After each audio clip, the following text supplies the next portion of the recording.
Começa agora o Jornal da Cultura com William Correia. Boa noite. No primeiro pronunciamento desde a posse, a presidente Dilma Rousseff defende o aumento dos impostos e pede a punição de corruptos sem destruir as empresas. E veja também nesta edição. Companhia de Saneamento Básico de São Paulo fala em racionar água até 5 vezes por semana, caso o nível dos reservatórios caia ainda mais. Justiça bloqueia quase 120 milhões dos envolvidos na Operação Lava Jato. Nevasca paralisa as regiões leste e nordeste dos Estados Unidos e os moradores são aconselhados a não sair de casa. Não tem nem como andar. Estudo mostra que a tortura no Brasil ainda é usada na maioria dos casos para obter confissões. Polícia encontra 2 tanques de guerra em galpão com cargas roubadas em São Paulo. 70 anos após a libertação, sobreviventes retornam ao campo de concentração de Auschwitz, na Polônia. Crescimento do número de imigrantes africanos desperta atenção para o continente esquecido. Pobreza, miséria, pessoas precisando de ajuda. E nossa bancada tem as participações do filósofo Luiz Felipe Pondé e do advogado e ex-secretário de Segurança Pública de São Paulo, Eduardo Mulaer. Participe com perguntas aos nossos comentaristas através do WhatsApp. O número você vê aí na sua tela e também pelo Twitter e Facebook do Jornal da Cultura. A Petrobras adiou pela 3ª vez a divulgação do balanço referente ao 3º trimestre de 2014. O documento deve trazer perdas com a corrupção. A estimativa é que os desvios vão somar 10 bilhões de reais, podendo chegar a 20 bilhões. A expectativa em torno da divulgação do balanço mexeu com o mercado. No meio da tarde, as ações da Petrobras caíram mais de 3% e o Ibovespa oscilou durante todo o pregão. Mas no fim do dia fechou em alta de 0,03% e as ações da Petrobras valorizaram 2,62%. O balanço referente ao período de julho a setembro abate do patrimônio da empresa os valores desviados ao longo de quase 9 anos, calculado com base nas investigações da Operação Lava Jato. Executivos convidados para integrar o Conselho de Administração da estatal pediram primeiro a publicação do documento para responder se aceitam o cargo. Até agora, a Justiça bloqueou 118 milhões de reais em contas e aplicações financeiras de 16 investigados só no Brasil. Eduardo Mulaer, era de se esperar... Boa noite, né? Boa noite. Era de se esperar que o mercado reagisse mesmo com a divulgação ou não divulgação do relatório, né? Bom, o mercado está ansioso, porque a imprensa fala em perdas milionárias e é muito esquisito essa coisa de uma Petrobras que tem ações cotadas na Bolsa de Nova York. É a maior empresa brasileira, não conseguir fechar um balanço. Quer dizer, por mais que haja toda essa investigação em curso... Eu acredito que, inclusive, que um auditor externo nenhum assinaria hoje um balanço da Petrobras. A gente sabe que empresas externas foram contratadas para fazer uma avaliação de alguns bens, isso vai demorar, e, afinal, se vai procurar ter uma visão realista do que sobra depois de pago esse prejuízo todo. Mas é muito triste ver a Petrobras nessa situação. Luiz Felipe Pondé, boa noite. William Souza, aqui já na participação pelo Facebook. A Petrobras teve 2 meses para informar o balanço não auditado. Será que a diretoria não tem ideia do tamanho do rombo? Olha, eu acho, talvez não tenha ideia do tamanho do rombo e 2, o tamanho da vergonha é tão grande que não faz nada. Porque o problema da Petrobras não é só aqui é nos Estados Unidos também, né? Ela está sendo investigada nos Estados Unidos e lá nos Estados Unidos, aqui a gente tem essa cultura um pouco de... para os amigos tudo, para a lei, para os amigos tudo, para os inimigos a lei. Mas nos Estados Unidos a coisa é um pouco mais dura e a Petrobras pode passar por agruras muito grandes. Agora, inclusive a matéria dizer que ninguém quer ir trabalhar lá, ninguém quer assumir. De fato, a Petrobras vive o seu inferno astral. Mas acho importante pontuar que, para além dessa tragédia não caiu do céu, né? É uma gestão irresponsável, corrupta, e que, em algum momento, eu espero que isso caia no colo de quem merece, seja que nível for da hierarquia, né? A justiça americana é dura para essas questões. Duríssima. A Total, por exemplo, que é uma empresa petrolífera francesa, acho que pagou mais de 400 milhões de dólares. E acordo, hein? E eles preferem fazer acordo do que ir, como a gente fala aqui no Brasil, pro pau na justiça e brigar. Porque se perder, aí perde muito a possibilidade do mercado americano. Eu acho importante esse caso da Petrobras no Brasil para nos dar um pouco um parâmetro do que vem a acontecer aqui, para que não vire pizza. Mulaer, o Marcelo Mota aqui de Belo Horizonte pelo WhatsApp, é possível confiar no balanço da estatal? Balanço auditado, sim, né? O balanço auditado, sim. O problema é que não há balanço, quer dizer, ninguém consegue fechar o balanço. E a questão do Conselho de Administração é engraçada, porque o sonho de muitos economistas, etc., é ter um cargo de conselheiro numa grande empresa, porque recebem um salário de 40 a 50 mil reais por mês para participar das reuniões do conselho e acompanhar um pouco a existência da empresa. Mas no caso da Petrobras, ninguém quer pôr a mão nesse vespeiro, porque a responsabilidade hoje pela lei do Conselho de Administração é patrimonial. Você pode perder os seus bens se você não for um bom vigia das atividades que estão ocorrendo e pode ir para a cadeia, porque tem responsabilidade criminal também do conselheiro. Aliás, o antigo conselho, que era presidido pela presidente Dilma, então, pode ainda vir a ser responsabilizado também. Houve até um episódio ontem, a defesa do diretor do Cerveró tinha rolado a presidente Dilma como testemunha, mas aí houve um movimento de recuo e tiraram, eles que não, naquela operação que ela não tinha conhecimento e tal, mas há todo um jogo político, institucional, em volta do fenômeno Petrobras, em que, de todo modo, o balanço, como eu dizia, é muito triste. E a corrupção na Petrobras foi um dos pontos destacados pela presidente Dilma Rousseff em seu primeiro pronunciamento depois da posse. Dilma também usou a primeira reunião ministerial do segundo mandato para defender os cortes de gastos do governo. Ao chegar na Granja do Torto, Dilma Rousseff cumprimentou um a um dos 39 ministros. A reunião tinha um objetivo claro: alinhar as pastas com a contenção de gastos proposta pelo governo. Vamos fazer mais gastando menos. A presidente rompeu um silêncio de 26 dias para defender os aumentos de impostos anunciados na semana passada. Segundo ela, essas correções são necessárias para o Brasil voltar a crescer sem comprometer os programas sociais. Entre as razões apontadas para o aumento do Imposto sobre Operações Financeiras, o IOF, e da CID, o imposto que incide sobre os combustíveis, Dilma citou a queda do preço das commodities, as mercadorias produzidas em larga escala e comercializadas mundialmente, como o petróleo, que desvalorizou 58% em um ano. Na hora de falar sobre as mudanças em benefícios trabalhistas e previdenciários, Dilma aumentou o tom. Os direitos trabalhistas são intocáveis. Vamos adequar, por exemplo, o seguro-desemprego, o abono salarial, a pensão por morte, o auxílio-doença, às novas condições socioeconômicas do país. Trata-se de aperfeiçoamento de políticas sociais para aumentar sua eficácia, eficiência e sua justiça. Depois das pressões das centrais sindicais, o governo pode encurtar de 18 meses para um ano o prazo exigido de contrato com carteira assinada para o pagamento do seguro-desemprego. O escândalo dos desvios na Petrobras também foi citado. Dilma afirmou que deve levar ao Congresso, no mês que vem, um pacto nacional contra a corrupção. Temos que saber apurar, temos que saber punir. Nós devemos punir as pessoas, não destruir as empresas. Dilma Rousseff afirmou também que, ainda no primeiro semestre, deve incentivar o debate sobre a reforma política com a sociedade.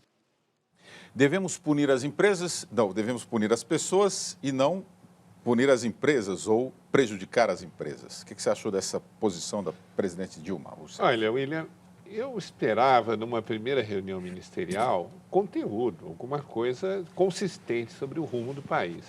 O que se viu foi um exercício de prestidigitação linguística por parte da presidente. Ela diz, não, nós não vamos mexer em direito trabalhista, mas vamos cortar isso, isso e aquilo. Não, nós vamos crescer, mas vamos cortar a despesa. Enfim, é uma série de contradições. Em resumo, o que se pode dizer é o seguinte, ela procurou, primeiro, dar força ao novo programa econômico do ministro Joaquim Levy, o que, aliás, eu acho que está certo.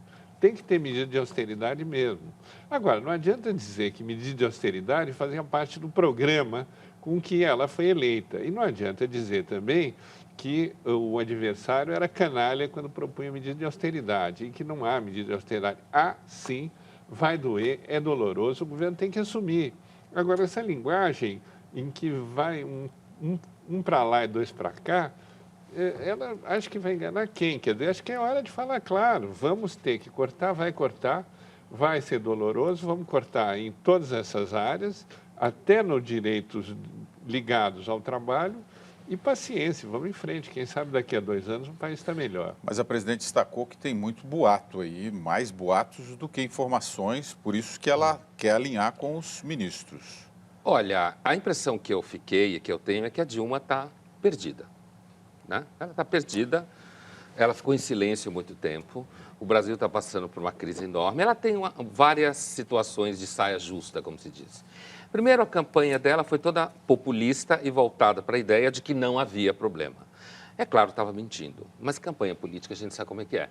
Agora, na hora que ganhou, teve que pôr as tais medidas de austeridade em jogo. Eu, cada vez mais, duvido que ela vai deixar o Levi fazer o trabalho dele. Porque, primeiro, ela não acredita em economia, é a impressão que dá. Ela não acredita em que existam leis econômicas. Esse caso do seguro-desemprego, todo mundo sabe que na Europa, uma das questões mais centrais do problema do seguro-desemprego é justamente você deixar muito curto o período que o sujeito tem que trabalhar para ter direito ao desemprego, ao seguro-desemprego, né? Se você reduz muito isso vira uma espécie de jogo que todo mundo sabe que existe, que é você fica um tempo no trabalho só para ter direito a ganhar um seguro-desemprego. Então, é claro que o choque econômico, né, o tal pacote de maldades, faz todo mundo sofrer. Agora, a impressão que eu tenho, na realidade, é o seguinte, que o que a Dilma vai fazer é o seguinte, vai aumentar imposto, vai piorar a vida para quem paga imposto, mas ela não vai parar de gastar dinheiro. Recentemente, ela já forçou para se dar dinheiro para uma empresa amigo dela, então acho que vai ficar um jogo assim, empresário amigo continua ganhando dinheiro, não pode quebrar, a retórica do gasto em nome da justiça social, como ela fala, vai continuar e, na realidade, a classe média vai sentir o impacto no bolso. O problema todo do governo Dilma é parar de gastar dinheiro. Eu não acredito que ela consiga parar de gastar dinheiro. Mas o Mulaer disse agora mesmo que é necessário Não, é claro que é necessário. Não, esses ajustes. Eu concordo com o que ele disse, isso é fato, é necessário. Mas eu não sei até que ponto ela vai agir de forma racional o bastante para entender que o necessário implica em fazer. A impressão que dá é que ela vai ficar nesse jogo de dizer que é necessário, mas não vai parar de gastar dinheiro. E vai sobrar para nós só a banda podre do pacote de maldades. O que nós vimos é que a tal reunião do Ministério, na verdade, foi um exercício de ordem unida. Ela perfilou a tropa, deu o comando, falou, vamos falar todos a mesma linguagem, não se fala mais na campanha, daqui para frente é assim que vai ser e tem que dar certo. Proibiu então, Joaquim Levy de falar que o auxílio-desemprego está ultrapassado, né? Ela, enfim, está limitando algumas medidas, o que, aliás, é razoável vindo da presidente. Quer dizer, é que, em geral, o presidente tem que dar orientação antes do ministro falar, né? E não depois. Ela gosta de passar pito, né? E a reforma política é o tema do seminário que a Fundação Padre Anchieta e a Ordem dos Advogados do Brasil, Seção São Paulo, promovem no dia 29, a próxima quinta-feira, a partir das 8h30 da manhã. O evento contará com representantes de vários setores, juristas, magistrados, sociólogos, cientistas políticos, parlamentares, entre outros. Já estão confirmados os nomes dos ex-presidentes do Supremo Tribunal Federal, Nelson Jobim e Carlos Ares Brito. Você, telespectador do Jornal da Cultura, também pode participar se inscrevendo através dos números 11, o Código de São Paulo, 3291-8191 e 3291-8201. O evento acontece na sede do OAB, Rua Maria Paula, 35, no centro da capital paulista, na próxima quinta-feira. Pela primeira vez desde o início da crise hídrica, a Sabesp, a empresa de saneamento básico do estado de São Paulo, fala em cortar o fornecimento de água até 5 dias por semana, caso os reservatórios continuem secando. Um rodízio de água em São Paulo seria adotado numa situação extrema. A afirmação foi feita hoje pelo diretor metropolitano da Sabesp, Paulo Massato. Para reduzir 15 metros cúbicos por segundo lá no Cantareira, precisaria de um rodízio de 2 dias com água por 5 dias sem água. A declaração foi feita em Suzano, município próximo à capital paulista.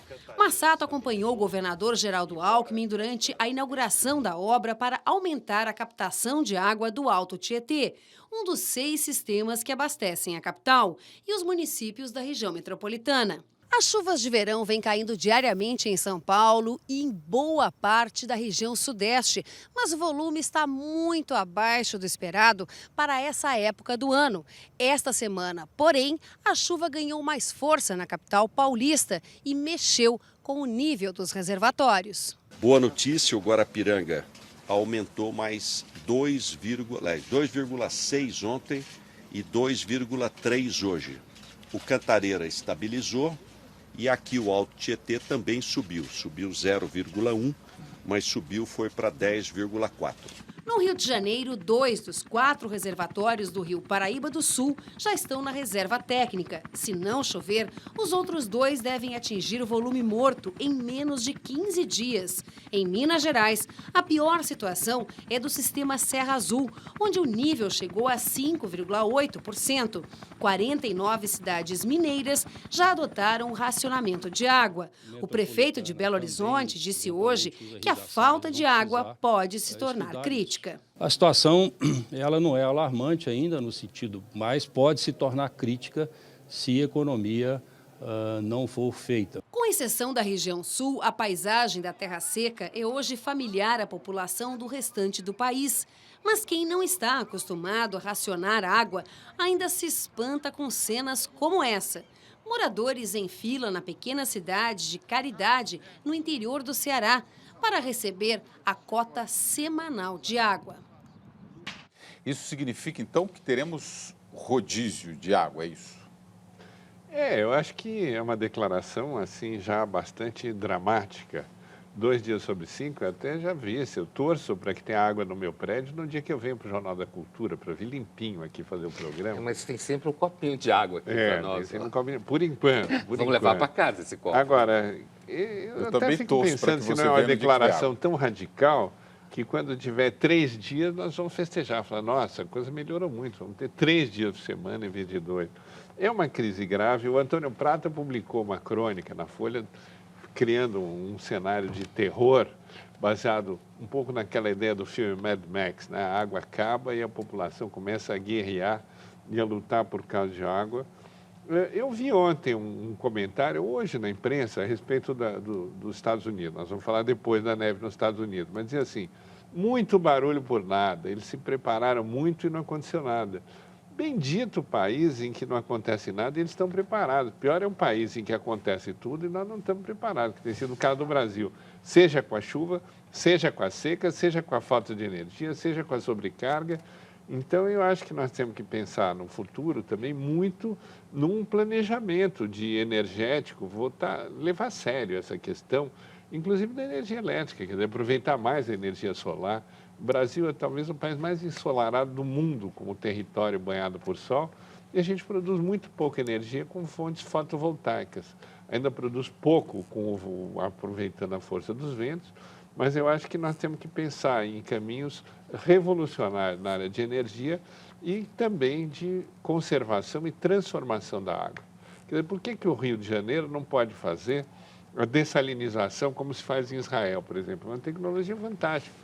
São Paulo é mais difícil, porque nós estamos um pouco longe. Temos a Serra do Mar no caminho, mas no Rio de Janeiro o mar está ali do lado. Mas a chuva cai aqui em São Paulo, na cidade.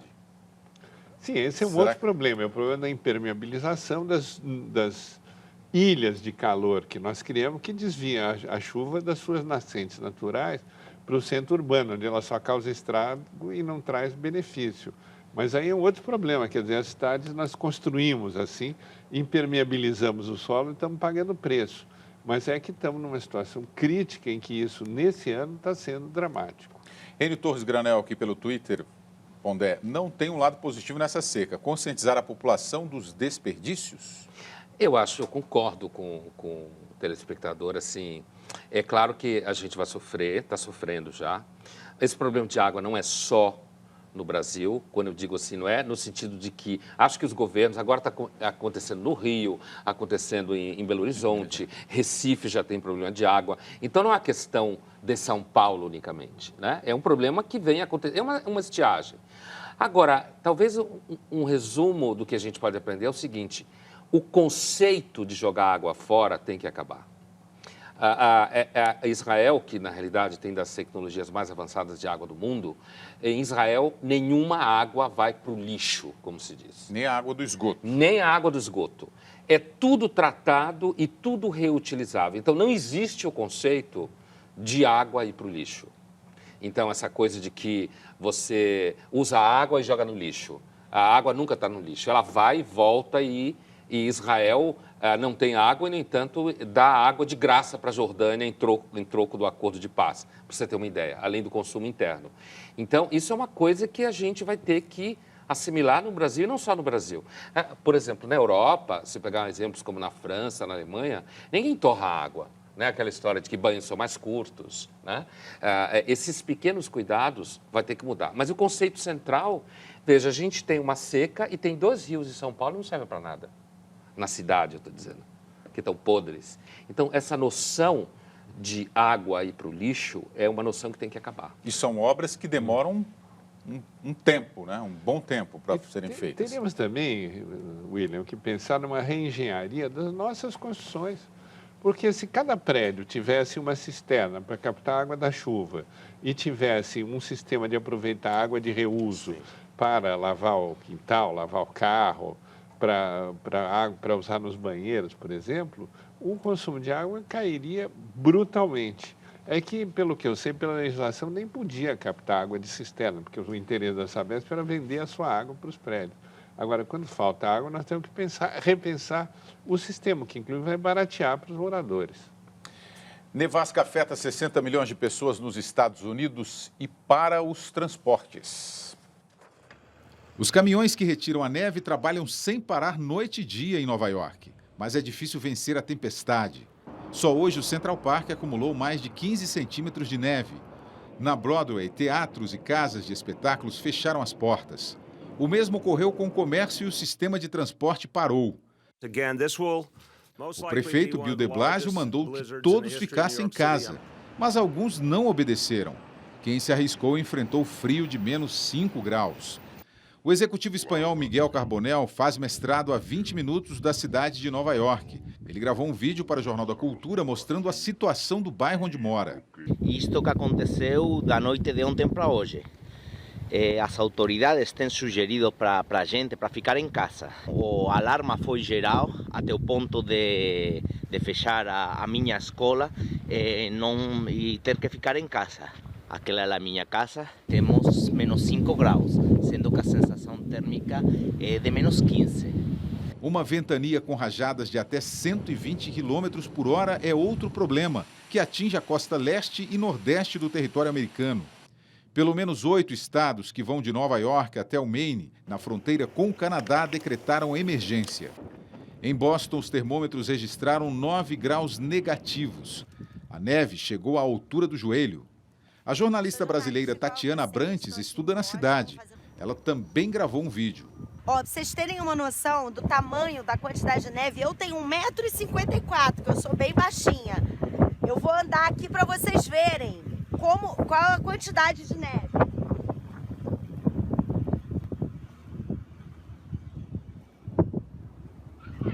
Aqui não tem nem como andar.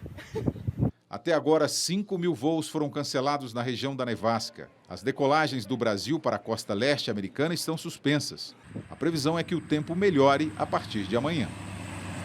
A seguir, relatório aponta onde mais se aplica tortura no Brasil e ainda sobreviventes lembram 70 anos da libertação do campo de Auschwitz.